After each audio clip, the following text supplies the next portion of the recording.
করেন বিদেই তো নামাজ পড়েন না। আল্লাহকে ভয় করলে তো হাকিকতে ভয় কি করেন না করেন এটা হলো আসল বিষয়। কিছু ভয় তো আছে, না হয় অজে আসছেন কেন? হাকিকতে আসলে আল্লাহর ভয় কি? আমি উদাহরণটা এভাবে দিই, সন্তান মা বাবাকে ভয় করে, প্রমাণ হলো মা বাবার সামনে অন্যায় করে না। কেন? বলে শাস্তির ভয়। অন্যায় করলে মা বাবা আঘাত করবে, বেতের বাড়ি দিবে।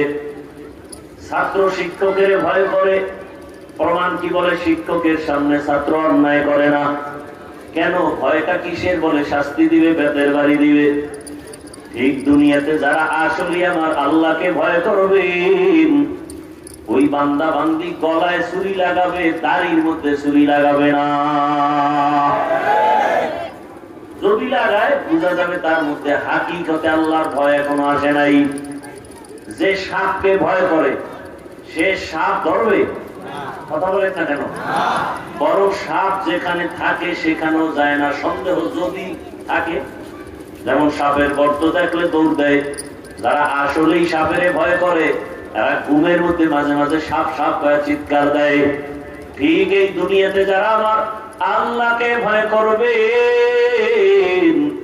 ওই বান্দা গুনার কাছে যাবে না। ওখানে গেলে গুনাহ হবে? কয় না, হবে না। কয় না, কেমন কেমন যেন লাগে। যদি গুনাহ হয়ে যায় আমি আল্লাহর কাছে কেমনে দাঁড়াবো?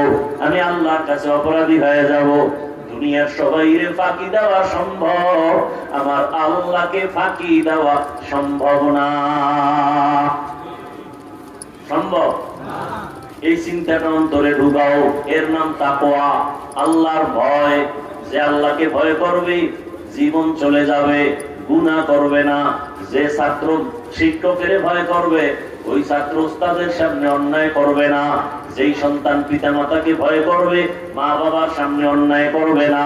যেই বান্দা বান্দি আমার আল্লাহকে ভয় করবে ওই বান্দা বান্দি জীবন যাবে একটা গুনাহ করবে না, ইচ্ছা করে করবে না। অনিচ্ছায় যদি গুনাহ হয়ে যায় তওবা করতেও বান্দা দেরি করবে না।